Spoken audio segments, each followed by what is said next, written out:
goes, well, I'm interested, but I don't know.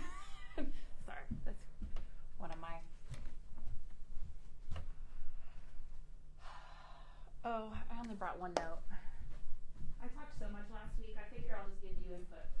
Okay. I've got some slides and stuff too. I didn't even... Brendan?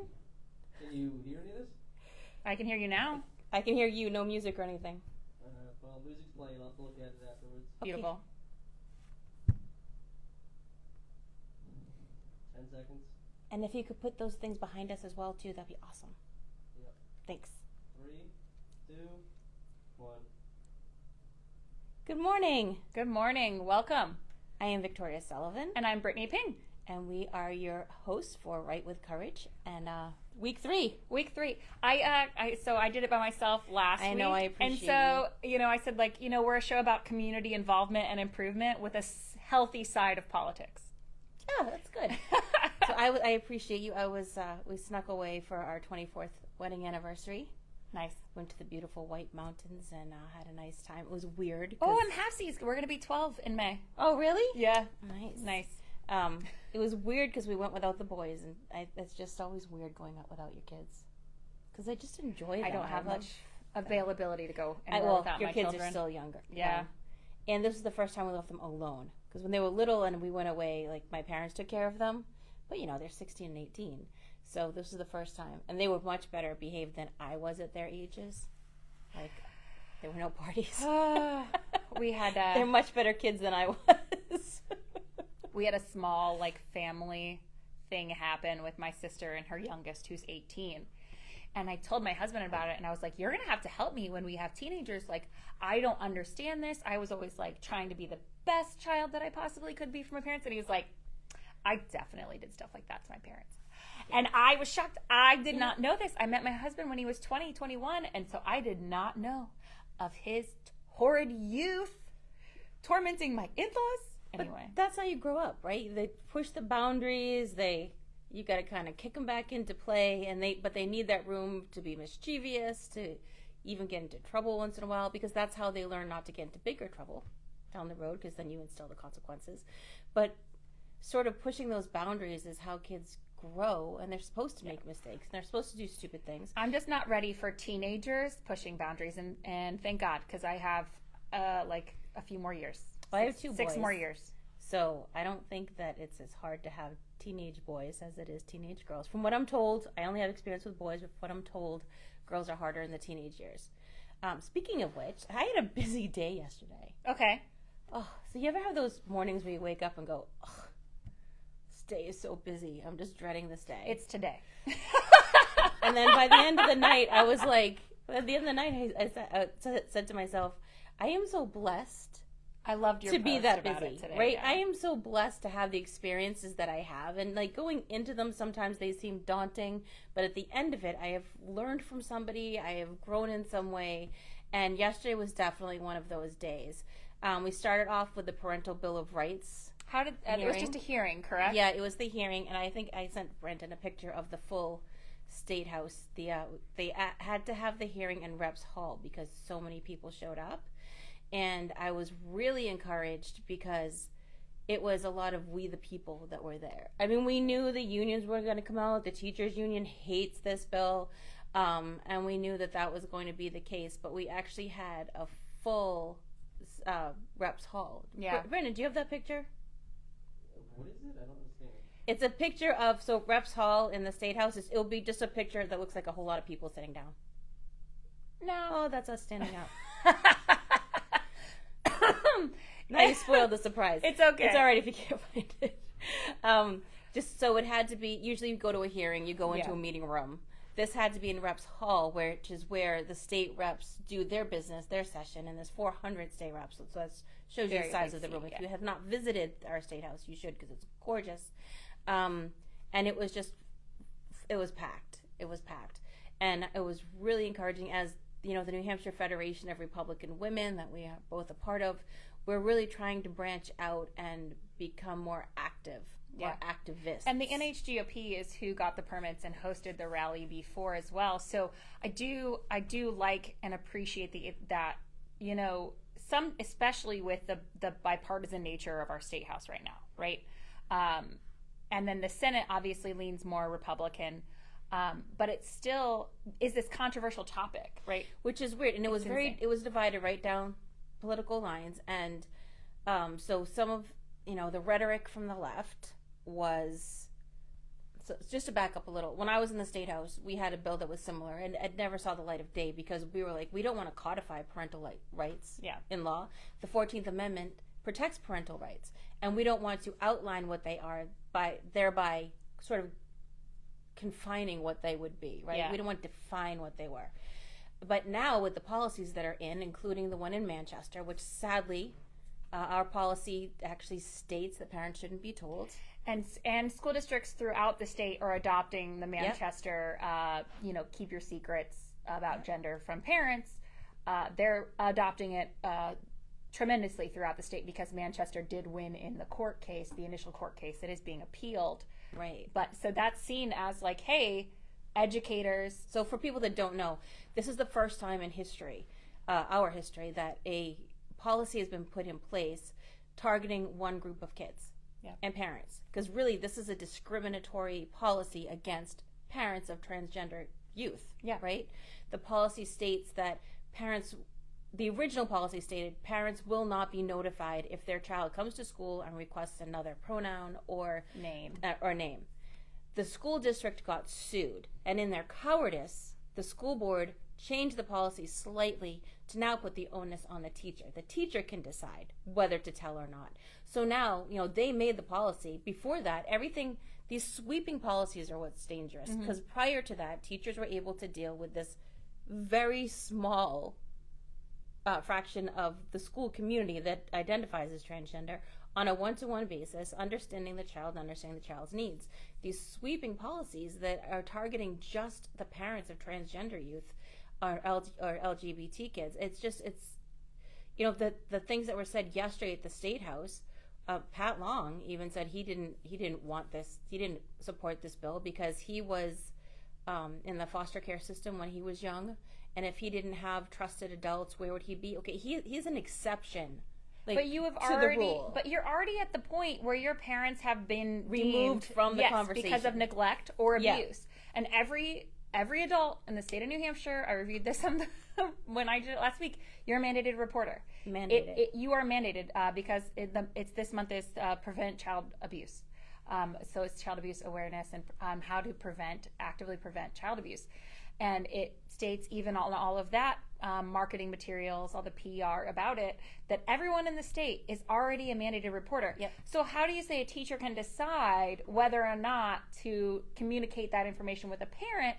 And the reason that most of these teachers are saying we can't produce that to parents is because that child will be hurt in their home. Well, then it sounds like you need to report to DCYF that you believe there might be abuse or neglect. Right. And then maybe because you have the state coming in, maybe that child gets mental health counseling, and maybe that child is truly transitioning and they still need that mental health assistance. Yeah, and you're preventing that child. Deb Alschiller, state Senator Alschiller, she used to be a state rep. She's a horrible person. The fact that she was failed upward into a Senate seat is mind-boggling to me. She stood on the House floor yesterday and said, if you have not created a gender-neutral environment for your child, you don't have any right, basically, for the school to tell you your kid is transgender. And I'm like, what is gender-neutral? Because I think these people are uber-focused on gender stereotypes, right? Yeah. God, I would have been put on steroids as a kid. And here's the thing, is if Republicans wanted to legislate parenting advice, we'd be thrown to the wolves. But when Democrats are saying, let's legislate parenting, which is what it's doing, right? If you say parents don't have rights in education, you're saying that, hey, you parent, you actually don't get to parent for the number of hours and days and weeks that your children are in public schools. But when your kid is, messed up and misbehaving in school because they're being bullied, because they're transitioning socially and parents aren't giving them the support that they need because they don't know, or other things are happening, then the parents get called to clean up the mess, right? It's your fault. And for these people that are saying, parents that parents must not be providing a loving environment and because their kids would come to them. Brandon, there's a picture of Chloe Cole from last night. Yeah, isn't she cute? So cute. So Chloe Cole spoke last night. This was the end of my night. This was my last This event. is the last thing you did. And she spoke at Cornerstone, an event in Bedford. This poor girl, she's 19. She had to there were 3 people from the sheriff's department there last night and several Bedford cops because her life was threatened. They had to move there. This was originally supposed to be in Concord at the Holiday Inn, and they had to cancel it there because the Holiday Inn wouldn't do it. It ended up being at Murphy's in Bedford. So, I mean, if you guys want to go out for lunch today, Murphy's has a great lunch in Manchester and They have Bedford. an amazing deck. They're it's great not people. so beautiful out today, though. And the one in Bedford, the Carriage House, has a little library room that's really cute to eat in. Show him some support and love because this poor girl, she did the whole question, like the whole interview part, and then she went to question and answer. She's like, I need to run to the ladies' room first. She jumped off the stage and the cops like ran after her because they were so worried. And it was funny because I watched this cop go from cop mode to dad mode. You know what I mean? Like you could see it on him. He wasn't running after her to protect her as a cop. He was just worried. He was worried as a was just father, worried. right? He had that Yeah. dad instinct about him. But because she's coming out and telling her story, and she socially transitioned in school before she told her parents because she wasn't sure. She was testing it out. And when she got the approval at school, then she went to her parents who supported her, Yeah. right? And then she didn't become suicidal because they always say, like, your kids will become Yeah. suicidal. She didn't become suicidal until she was put on hormones and testosterone and everything. And that's what now, I mean, we don't have enough time to talk about the whole thing, but if you can look up Chloe Cole on Twitter and on Facebook and see, Cornerstone might have the video of it from last night. She had a mastectomy when she was, I think, 15. She was still a teenager. The scars and the wounds from that will never heal. She can never breastfeed her child. Her internal production organs have atrophied, and these are things they didn't tell her going in. So when they're saying kids can reverse this, they can't. There was another girl there last night that also transitioned to a boy and is detransitioning back.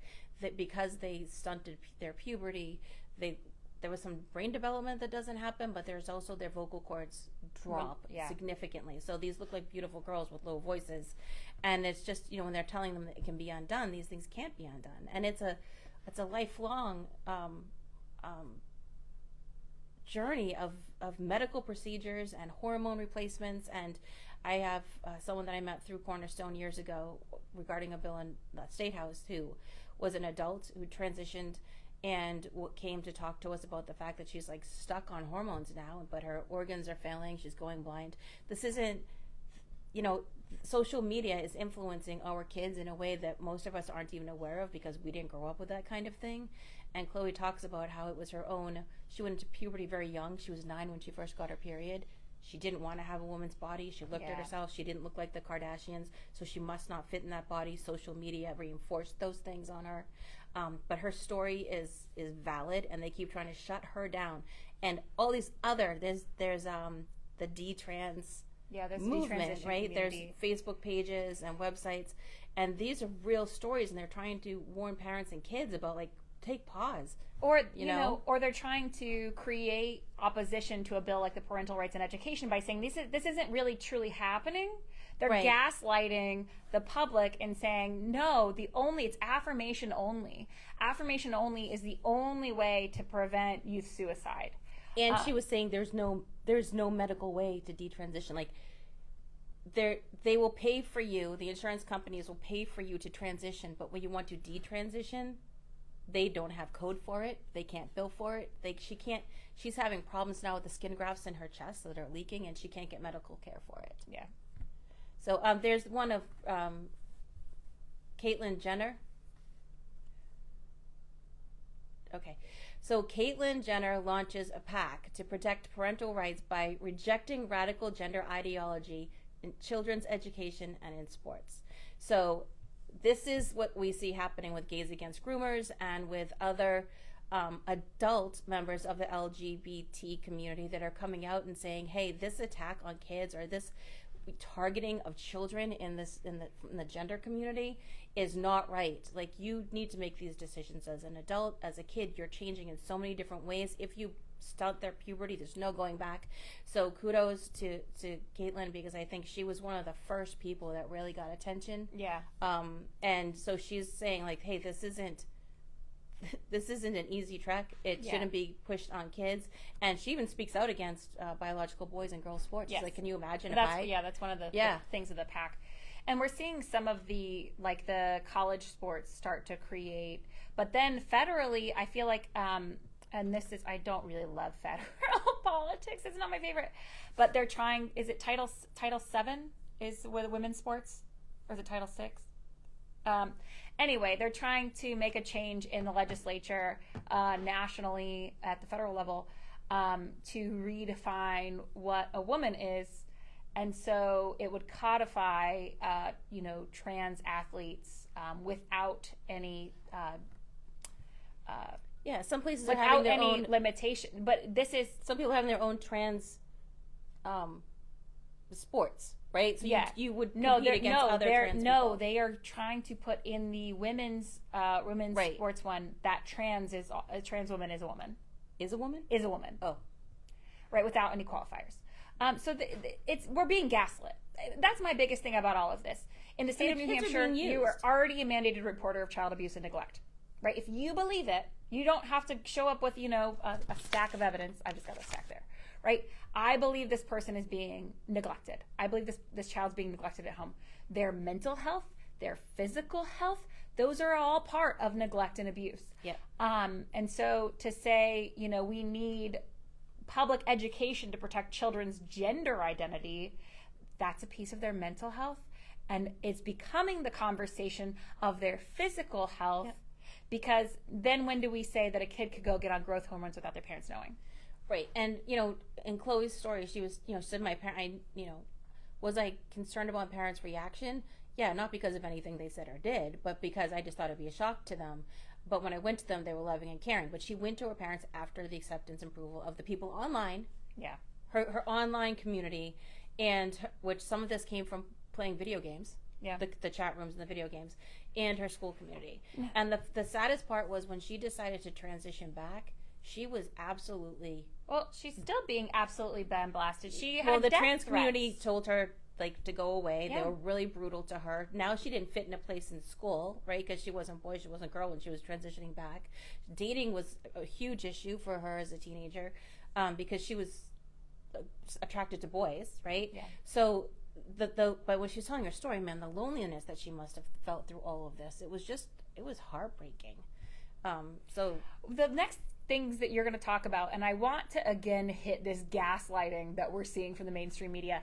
I saw an article and it was like, New Hampshire, we're not getting any first in the nation attention. Oh. And they're not paying attention. They're not paying attention because I am bombarded all of the time by potential presidential campaigns, by announced exploratory committees, and announced presidential nominations. We are packed full of first in the nation activity. It's just Republicans. So we've had because the Democrats are not allowed to come here. We had Ron DeSantis, we had Mike Pence, we had Mike Rogers, we had Senator Tim Scott, and last night I met with the mayor of Miami, Francis Suarez. We have a picture of that too, Brendan. That's the standing up photo with the woman. That's with the standing up photo with all the women. There we go. So this is the New Hampshire Federation of Republican Women, and our youngest member there in the front. And we have had, this is our fifth First in the Nation event that we've had. Nikki Haley has come, and Nikki Haley. So that's 6. Yeah, she's coming back. Donald Trump is coming back. So this the reason that these meetings are so important. Sorry, this is insane. I just am tired of hearing that we're not having any first in the nation activity. That you're not paying attention. You're not. So the reason that this is important, this First in the Nation, because I didn't know. Oh, Vivek was just here. Yep. There's 7.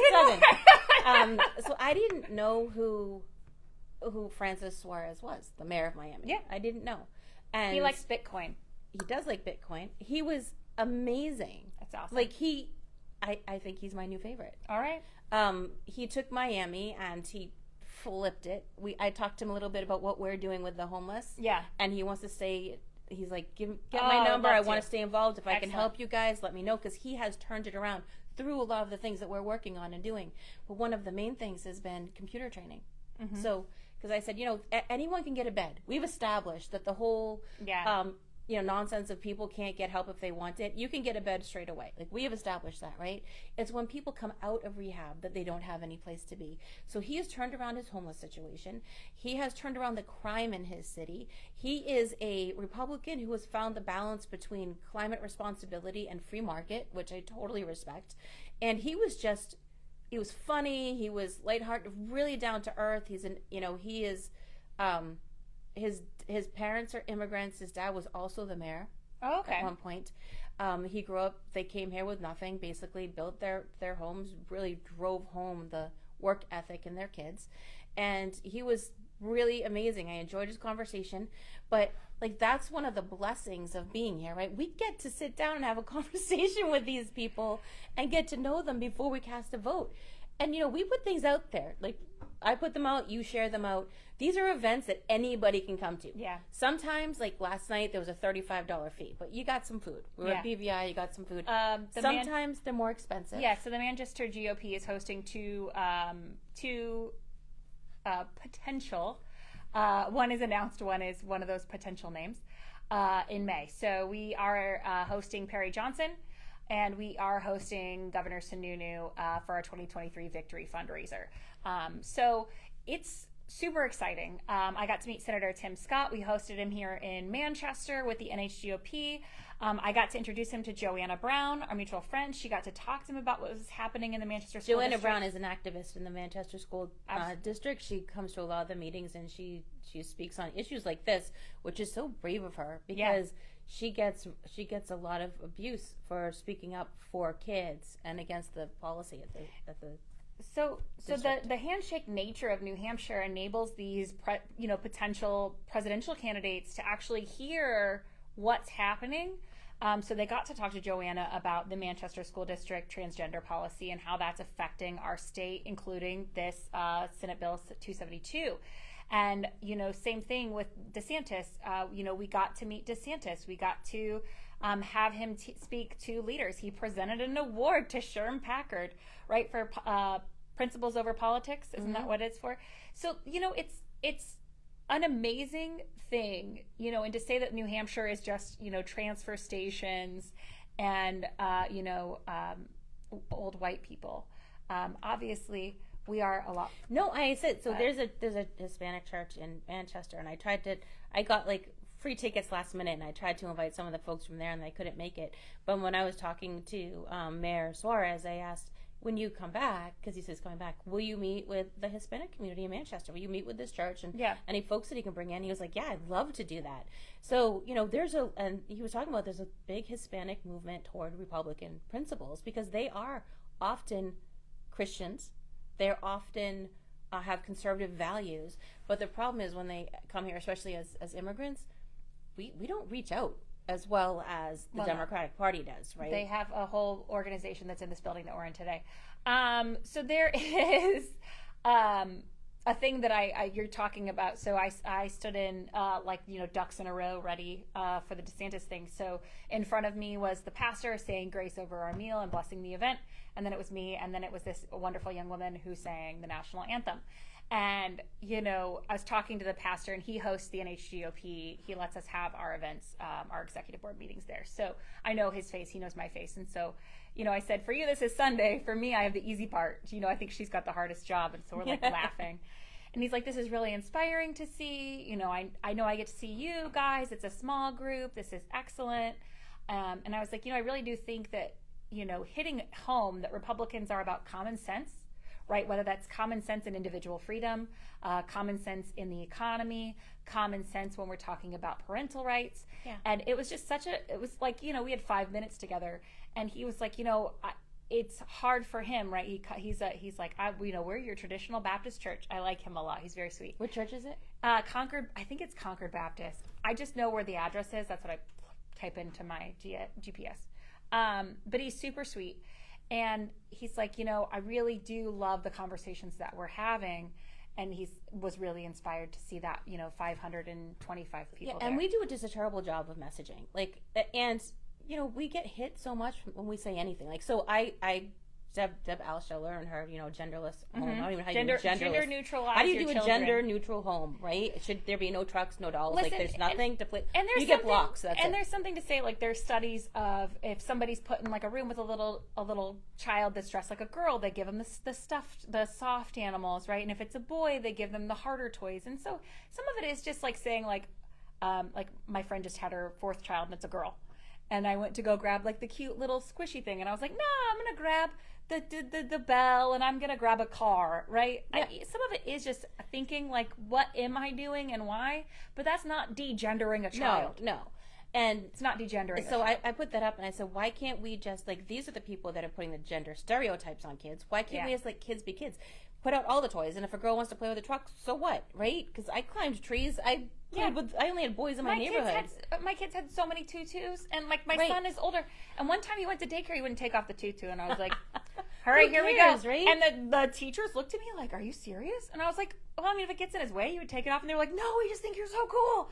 I was like, "It's wearing a tutu." But because I defended kids and said we need to just stop pushing these stereotypes on them, let's let them be kids and figure out who they are on their own. I was tweeted out as being a bigot this morning. Yeah. So because that's what they do. Because you just and said, let children be children. and so back in the day, when Don't I you first, agree with what they're saying? Like, I- let a kid be a kid. right? But I that doesn't agree make with me you. a bigot. That doesn't but mean that They parents- think if they label me or you, I don't even pay we will attention back to it. down and start being defensive. Like, I didn't mean that. I'm not. And they have done it so much that I'm totally desensitized to it. Instead, I'm like, we just bring it. create our own 30-minute show so we Bring can it. tell you in real time how we feel about what's happening. So we have we need an hour show. We will work up to an hour show, right? We didn't Brendan? share any community We events. have 1 minute left, I think. Okay, So I've got do two slides up there. Brendan, just put up whatever one for the community events you want to put up, and we'll talk about it. I gave a big... So we've got the Manchester Carnival happening next week, April 26th to 30th. It's at the JFK Coliseum in that parking lot. So it's I expensive, haven't even though. seen It's that. like I'm so 40 glad that it's you like just 40 sent it bucks, out. 30 to It's 40 bucks, excellent. depending on which bands you get. All right. And then the next one is the Sign of Summer, upcoming events in Union, the Spring Car Show with local misfits. So this one is coming up at Eli's Backyard Grill. Bill's Backyard and Grill. Bill's Backyard on April and Grill. 22nd. April 22nd, there's also an Urban Ponds Initiative cleanup. It's Earth Day. Please get out there. Spend a little time in your Is neighborhood. We Heart West doing anything? We're doing privately. My kids' school, we're going to plant a wildflower garden, and we're going to organize a spring cleanup for the species. So And we have one announcement from Manchester Public Television No. Services. no, you don't. To squelch any rumors that might be happening, the studio will be moving next year, and March of 2024 to Canal Street. This is that is the public service announcement in case you hear any rumors or questions about whether the studio will be no more. As it still will be. It will just be moved to a different location. Thank you so much for your time. Have a great week. Thank you all. Have a great week. It's like an auction. I'm I'm gonna get in a half hour. already too loud and too fast. Thank you, Brendan. I have to go to City Hall now. Okay. Okay. Why do you go to City Hall?